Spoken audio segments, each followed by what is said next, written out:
AK Mishra ji, चुनाव चला तो कुछ और दिशा में था, लेकिन अब आ दूसरी दिशा में गया। अब ट्रिपल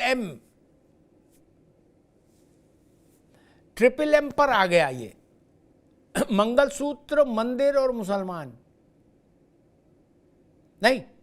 और आरक्षण के जिस नैरेटिव पर मोहल्ले से लेकर और दिल्ली तक का विपक्ष का नेता भाजपा को घेरने की कोशिश कर रहा था, उसकी धुरी ही घुमा दी भाजपा ने।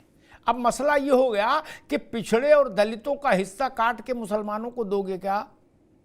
नरेंद्र मोदी ने सवाल ये खड़ा कर दिया और योगी ने सवाल ये खड़ा कर दिया उत्तर प्रदेश में कि अगर सारा पहला हक मुसलमानों का है तो पिछड़े, दलित और आदिवासी कहां जाएंगे? मिश्रा जी। अमिताभ जी, बहुत बहुत धन्यवाद। पक्ष विपक्ष के सभी नेताओं, पार्टियों को मैं बोलूंगा कि चुनाव है, अच्छे तरीके से लड़िए। किसी को ये महसूस ना हो कि मैं बीजेपी या कांग्रेस की तरफ से बोल रहा हूं। बीजेपी ने जो आज बोला है, मैं बीजेपी को लानत भेजता हूं। मेरी शिकायत है कि ये चीज इनको 2014 में बोलना चाहिए। ये मुद्दा चुनावी नहीं है, इनको बहुत पहले उठाना चाहिए। ये मुद्दा ऐतिहासिक है और हजारों साल पुराना। पंजाब वगैरह में आप रहे हो या बंटवारा के पहले, तो वहां एक कहावत थी, जो खा लिया, जो पी लिया वही तुम्हारा है, नहीं तो तैमूर लंग लूट के चला जाएगा। लूट ये बदस्तूर जारी है, 1000 साल से ये लूट बदस्तूर जारी है। मॉडर्न में अगर देखेंगे तो पाकिस्तान का बंटवारा एक राजनीतिक लूट थी। कांग्रेस ने क्यों मान लिया? क्यों कांग्रेस ने उस वक्त बोला, विरोध भी नहीं किया और चुपचाप मान लिया? हिंडनबर्ग की जो रिपोर्ट अडानी के बारे में आई थी, मेरी टाइटल ये थी, मैंने ये बोला कि हिंदुस्तानियों का धन पहले मुगल लूटते थे, जो लुटेरे आते थे। आज के तारीख में, आज की डेट में राजनीतिक तरीके से, आर्थिक तरीके से लूटा जाता है। अडानी के धन को जम के लूटा गया। वो अडानी का धन नहीं था। अडानी बेईमान हो, ईमानदार हो, हमारी संस्थाएं समझेंगी, हम समझेंगे, कोई बाहरी नहीं। बाहरियों ने जम के लूटा मॉडर्न तरीके से। वक्फ बोर्ड बन गया, ये लूट है, ये वाकई में लूट है। और ये केवल राजनीतिक मुद्दा नहीं है। ठीक है मिश्रा जी, ठीक है, उतना डिटेल में मत जाइए मिश्रा। अभी सिर्फ विषय इतना है, इतिहास में नहीं जाना। विषय सिर्फ इतना है कि चुनाव अब इस धुरी पर आ गया। अब आगे कैसे चलेगा, किसको नफा होगा, किसको नुकसान होगा, ये अभी आज का विषय। आएंगे दोबारा में। राज शर्मा जी, कांग्रेस ने लगातार इस बात को उठाया कि भाजपा आरक्षण खत्म करना चाहती है और कांग्रेस के सहयोगी दल भी इस प्रचार में थे, लालू जी से लेकर अखिलेश यादव तक। लेकिन आज नरेंद्र मोदी ने सवाल उठा दिया कि भाई 4 अटेम्प्ट तो कांग्रेस कर चुकी, दलित और आदिवासी और पिछड़ों के लिए जो आरक्षण संविधान प्रदत्त है उसमें कैंची चला के इधर मुसलमानों को देने का। उन्होंने 4 अटेम्प्ट गिनाए, बोले 4 में इसलिए नहीं कर पाए कि अदालतों ने अंकुश लगाया, लेकिन कांग्रेस ने मंशा छोड़ी हो ये नहीं। क्या आपको लगता है ये नैरेटिव आपको नुकसान करेगा? अब मैं आपको एक चीज बता दूं जी, कि आज देश में इसमें दो राय नहीं कि पहले 2014 में इन्होंने जो बोला था उस पर यकीन किया गया, लेकिन आज इन पे कोई यकीन नहीं करता, क्योंकि ये मान लिया गया है लोगों ने कि प्रधानमंत्री जी कभी भी काम की बात नहीं करते, सिर्फ इनका काम झूठ बोलना है। ये जो बोल दें आप यकीन मान लिया, अगर ये आने वाला टाइम ऐसा आ रहा है जब ये कहेंगे मेरा नाम नरेंद्र दामोदर दास मोदी है, तो लोगों को डाउट होने लगेगा। देश के प्रधानमंत्री को ऐसे भाषण नहीं देने चाहिए। मुझे अच्छा नहीं लग रहा भाई कि मैं प्रधानमंत्री के लिए ऐसा बोलूं, मगर क्या मजबूर कर दिया, मुझ जैसे साधारण आदमी को भी मजबूर कर दिया। मेरी एक, फिर कह रहा हूं, मेरी उम्र है, मैंने कभी किसी को प्रधानमंत्री के लिए ऐसा कहते नहीं देखा था। एक मेरे देश का प्रधानमंत्री रिजर्वेशन की बात करे, फिर कहे मंगल सूत्र दे देंगे। अरे ये जानना चाहिए भाई कि अगर किसी बहन का पति मरता है, अगर उसका भाई मंगल सूत्र हटाता है तो आंखें मीच लेता है। मेरे देश के प्रधानमंत्री ने मंच से कैसे कह दिया कि तुम्हारा मंगल सूत्र लूट लिया जाएगा। महिलाओं में आक्रोश है, औरत का मंगल सूत्र, एक कहावत है ना, प्रधानमंत्री जी आप क्या जानो मंगल सूत्र की कीमत। अरे जरा सा बोल रहे हो आप। मैं कहता हूं इलेक्शन जीत लो भाई, लेकिन कम से कम कुछ सिद्धांत तो बने रहने दो। ये क्या मतलब है? मंगलसूत्र बेच देंगे, मुसलमान को दे देंगे। मैं आज भी दावे के संग जी, कहता हूं उसको 1 ठीक। लाख रुपए इनाम है। मैं आपके चैनल में कहता हूं मनमोहन सिंह जी का पूरा वो लेक्चर बताना, मैंने ठीक पूरा पढ़ा। ठीक है आज राज भाई, मैंने रुकना दोबारा होगा। सुना। ठीक है, बस। ठीक ठीक ठीक। मैंने जोशी जी के पास आऊं उससे पहले एक बार अशोक जी आएंगे पर एक बात कह दूं ताकि बहस भ्रमित नहीं हो।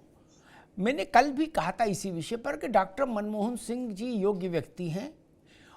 उनके 2006 के इस वक्तव्य पर बार बार विवाद होता है, उनको मुकदमा कर देना चाहिए डिफेमेशन का। नहीं, उनके बिहाफ पर चिदंबरम फाइल कर दे, सलमान खुर्शीद फाइल कर दे। राज शर्मा से बुलवाओगे, राज शर्मा को बोले कुछ होगा? वो लोग कुल्फी खा के बैठे हैं क्या? उनको करना चाहिए मुकदमा। देश के पूर्व प्रधानमंत्री हो आप भाई, आपका वक्तव्य कांग्रेस के गले में घंटी बन रहा है तो मुकदमा करिए, और नहीं तो मानिए कि हाँ ठीक है, मौनम स्वीकृति लक्षणम। मनमोहन सिंह कहां है? उनके बिहाफ पर दूसरा कैसे बोल रहा है? ये नहीं, इस समस्या यहीं पर है। मनमोहन सिंह ने भी लोग मुंह में दवाई, बोले आंख बंद करो, बोले निपटने दो कांग्रेसियों को, हमारे साथ भी कौन अच्छा किया। ये जो भाव है ना, करे मैं अब जूझाओ, हम तो चले एक लौंग मुंह में दबा ली, बोलेंगे नहीं, बोले लौंग खा रहे हैं, तब तक चुनाव निपट जाएगा। आपके खड़गे जी की बोले थोड़ी ना कुछ होगा। अमिताभ अग्निहोत्री ने ऐसा बोला, अरे खंडन मंडन अमिताभ अग्निहोत्री करेंगे, केशव माणिक्य से होगा। मनमोहन सिंह जी है ना, नहीं बोल रहे, इसलिए उस विवाद में ज्यादा न पड़ो। और एक बात बार बार कही जाती है कि प्रधानमंत्री को ऐसा नहीं, भाई जो लोग प्रधानमंत्री बनने के लिए लड़ रहे हैं चुनाव, ऐसे भी 10-12 लोग हैं जो प्रधानमंत्री बनने के लिए चुनाव में हैं। वो क्या होनोलुलु का मुद्दा उठा रहे हैं? नहीं ना, वो भी तो यही बोल रहे हैं कि मैं बताए दे रहा हूं आखिरी चुनाव है, फिर वोट नहीं पड़ेगा। किसने उनको बताया? ये कांग्रेस की आपत्ति इस पे है कि प्रधानमंत्री आरक्षण पर क्यों बोल रहे हैं। गजब बात है। खड़गे जी इस बात पर, राहुल गांधी इस बात पर कैसे बोल रहे हैं कि आखिरी चुनाव है? वो क्या कारपोरेटर के लिए चुनाव लड़ रहे हैं? नहीं ना। इसलिए लेवल प्लेइंग फील्ड बराबर रहे। जोशी साहब, बार बार एक नैरेटिव था कि भाजपा संविधान बदल देगी, आरक्षण खत्म कर देगी दलित और पिछड़ों का। प्रधानमंत्री ने आज उदाहरण देकर बताया कि 4 बार कांग्रेस ने अटेम्प्ट किया SC ST OBC के को जो आरक्षण संविधान ने दिया है उसमें से कैंची मार के, कट लगा के मुसलमानों को देने का, लेकिन अदालतों के हस्तक्षेप के कारण दे नहीं पाई। ये मामला तो वो मोटरसाइकिल और मंगलसूत्र से भी ज्यादा खतरनाक हो गया। नहीं, चूंकि आरक्षण का ताप तो आप भी जानते हो और ये भी जानते हैं। जोशी साहब। अमिताभ जी, 10 साल का शासन आदरणीय मोदी जी का देश ने देख लिया है और 10 साल का आदरणीय मनमोहन सिंह जी का देख लिया है, और देश के लोग बुद्धिजीवी हैं और हमारे ये कहावत है, कांट की हाडी बार बार नहीं चढ़ती। तो कंपैरिजन हो जाएगा। अगर उन्होंने ऐसी कोशिश करी होगी 10 साल में आदरणीय मनमोहन सिंह जी ने, तो मोदी जी को वोट मिल जाएंगे, और अगर ऐसी कोशिश 10 साल में नहीं होगी तो मोदी जी के हाथ कुछ नहीं आने वाला। और ये तो पूरे देश के चैनलों में सांसद इनके बोल ही रहे, मेरठ के भी हमारे सांसद लड़ रहे हैं भारतीय जनता पार्टी के, वो भी बोल रहे हैं कि अगर हमें आपने सांसद बना दिया तो हम लोग देश का संविधान बदल देंगे। और हमने अभी देखा है, चंडीगढ़ में देखा है, पूरे देश ने देखा, देश को शर्मसार होना पड़ा। तो निश्चित तौर पर मैं इतना कहना चाहता हूं, अगर भारतीय जनता पार्टी 2024 में आ गई तो एक चंडीगढ़ नहीं, पूरा देश चंडीगढ़ बन जाएगा। ये बात के लिए भारतीय जनता पार्टी संकल्पित है कि पूरे देश को चंडीगढ़ बना देंगे, क्योंकि वहां तो कैमरा लगे थे, पता चल गया, सुप्रीम कोर्ट ने संज्ञान ले लिया। लेकिन भ्रष्टाचार में तो इनका जवाब नहीं, क्योंकि भ्रष्टाचार की जननी पार्टी है। बंगारू लक्ष्मण इनके राष्ट्रीय अध्यक्ष ऑनलाइन रिश्वत लेते हुए पकड़े गए। तो और बहुत सारे भ्रष्टाचारी अब तो इन्होंने शामिल कर लिया है। तो एक से एक PhD है, और कोई इंजीनियर है, कोई डॉक्टर है, भ्रष्टाचार के सब इनके साथ आ गए हैं। माननीय अच्छी टीम बनाई है। मैं तो बधाई देना चाहता हूँ अमिताभ जी, आपकी मुस्कान का तो मैं दीवाना हूँ। मैं तो मोदी जी को बधाई देना चाहता हूँ। उन्होंने भ्रष्टाचार की एक ऐसी टीम बनाई है, 11 से भी ऊपर है लेकिन मेंबर, क्रिकेट के खिलाड़ी 11 ही होते हैं लेकिन उन्होंने सारे बना दिए। हो सकता है ट्रेनिंग में उनमें से सिलेक्शन करें। तो निश्चित अशोक तौर जी, पे अभी चुनाव जी जो पहली बार का जो फेज का चुनाव हुआ है ना, उससे जो निराशा मिली है भारतीय जनता पार्टी को, ये उसी की नजर है कि गरिमामय पद पर हमारे देश के प्रधानमंत्री, गृह मंत्री ठीक और राजनाथ सिंह जी उस भाषा पर आ गए। ठीक है जोशी जी, बड़ी मुश्किल है। चुनाव जब लड़ने आए हैं तो क्या अखिलेश यादव, क्या नरेंद्र मोदी, क्या राहुल गांधी, क्या खड़गे, क्या पवार, क्या लालू यादव चुनाव लड़ने आए हैं भाई? आप लोग ये चाह रहे हो, मैं विपक्षी से अक्सर सुनता हूं कि देखिए उनको ऐसा नहीं करना चाहिए। आप ये चाह रहे हो कि हम बोले तुम चुप रहो। ऐसा तो कभी नहीं हुआ। इंदिरा गांधी भी प्रधानमंत्री थी और खूब ललकारती थी, अच्छे से धुलाई करती थी, अच्छे से धुलाई करती थी। और कई बार धुलाई, और एक बार तो धुलाई करते करते जेल में डाल दिया था सबको, बोले इनके सोंटे मारो 20-20। जोशी जी ने कहा कि अशोक जा रहे हैं, जोशी जी ने कुछ बातें कही। मैं एक ही बात कहूंगा कि देश में आखिरी चुनाव है। ये कौन नजूमी बताया? ये चुटकुला क्यों चलाया? कोई माई का लाल है जो चुनाव खत्म कर देगा? और ये चुटकुला बकेवर से लेके और बदायूं तक, बेंगलोर से लेके बंबई तक नहीं चला रहे हो क्या? चला रहे हो ना? किसने बताया? किसने कहा देश में आखिरी चुनाव है? और एक बात डॉक्टर साहब ने कही, प्रोफेसर साहब ने, कि वो क्या नाम है उसका, अरुण गोविल चुनाव लड़ रहे हैं, उनने कहा। अब तो अरुण गोविल संसद नहीं है अकेले। खैर चलिए, मान लिया एक सांसद हो भी जहां जीत जाए तो। राजीव जी का एक वीडियो है, अब तो घर घर रिश्तेदारी हो गई सपा कांग्रेस की। राजीव जी का एक पुराना वीडियो है, तैर रहा है। जोशी जी सुन लेना फुर्सत में, मोबाइल पे भी मिल जाएगा। राजीव जी कह रहे हैं जरूरत पड़ेगी तो संविधान को भी बदलेंगे, जरूरत पड़ी तो संविधान को भी बदलेंगे। बोलो सियावर रामचंद्र की जय।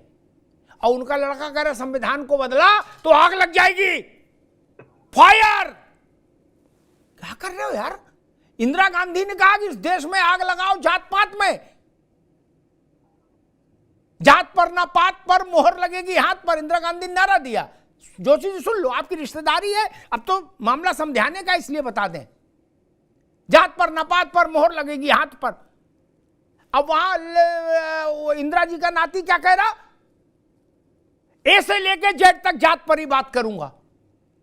तब तो जब एजेंडा सेट करिए तो उसका उत्तर तो आएगा ही आएगा। अशोक पांडे जी, दो चीजें मुझे दिखाई दे रही। भाजपा को लग रहा था कि आरक्षण के मसले पर, संविधान के मसले पर, चूंकि विपक्षियों ने जो अपना सेट किया था एजेंडा, उसमें आरक्षण, संविधान और बाबा साहब, ये तीन शब्द रखे थे। आरक्षण, संविधान और पूज्य बाबा साहब। एक तो उसका काट नरेंद्र मोदी ने किया कि भाई ये तो दलित और पिछड़ों का आरक्षण काट के मुसलमानों को देने जा रहे हैं, अब लड़ो, जिले जिले गांव गांव निपटो सुलझो। और दूसरा जो बात योगी आदित्यनाथ कह रहे हैं कि कांग्रेस केवल घरों की ही संपत्ति जब्त नहीं करेगी, वो हिंदू मठ मंदिरों की संपत्ति भी जब्त करना चाहती है, उसकी ओर भी उसकी नजर है। ये एक नई लाइन खिंच गई। एजेंडा किधर ले जा रहे हैं भैया पांडे जी? देखिए, आपको बता दें कि एक सच है कि कांग्रेस पार्टी ने निश्चित तौर पे मनमोहन सिंह जी ने, इनके प्रधानमंत्री ने कहा था कि सारे संसाधनों पर पहला हक मुसलमानों का है। इन्हीं के राष्ट्रीय अध्यक्ष, उस तत्कालीन राष्ट्रीय अध्यक्ष राहुल गांधी जी ने कहा था, हाँ हम मुसलमानों की पार्टी हैं, आपको याद होगा। और ये संविधान की दुहाई दे रहे हैं। संविधान को तोड़ने का काम, सबसे ज्यादा सड़कें उड़ाने का काम कांग्रेस पार्टी ने ही किया है। इस मुल्क में लोकतंत्र को खत्म करने का प्रयास अगर किसी ने किया तो आपातकाल लगा के श्रीमती इंदिरा गांधी ने, जिसमें नेताजी मुलायम सिंह भी जेल में थे, लालू यादव भी जेल में थे, 22-20 हजार रुपया लोकतंत्र सेनानी का सपा वाले ले भी रहे हैं और कांग्रेस के साथ गठबंधन भी कर रहे हैं और लोकतंत्र भी बचा रहे हैं। बड़ी हंसी आती है। सजा याफ्ता की बात कर रहे थे, इनके यहाँ सजा याफ्ता चारा चोर और जड़ से सनातन को उखाड़ने वाला स्टालिन और सीधे सीधे शराब माफिया जो जेल में है केजरीवाल, उसको साथ में लेके ये लोग राजा हरिश्चंद्र बन रहे हैं। बड़ी हंसी आती है। सजा याफ्ता लालू यादव, हम विचाराधीन की बात में नहीं करता, उसे लेके ये झमाझम बता रहे हैं लोकतंत्र की हत्यारीन दीदी के साथ खड़े हैं और बता रहे हैं लोकतंत्र को बचाएंगे। ये दुर्भाग्यजनक है। निश्चित तौर पे अभी जो एक्सरे करने की बात इन्होंने की है, एक कम्युनिस्ट के रास्ते पर कांग्रेस पार्टी चलने लगी है। रशिया में एक बार यही हुआ था कि कम्युनिस्ट पार्टी का शासन आएगा, लोगों का धन लेके गरीबों में बांटा जाएगा। बाद में कम्युनिस्ट पार्टी खत्म हो गई। आज कम्युनिस्ट पार्टी पूरे भारत से खत्म हो गई, कांग्रेस पूरे भारत से खत्म हो गई, हो जाएगी, लेकिन वामपंथी लाइन पर चलने लगी। ये दुर्भाग्यजनक। ये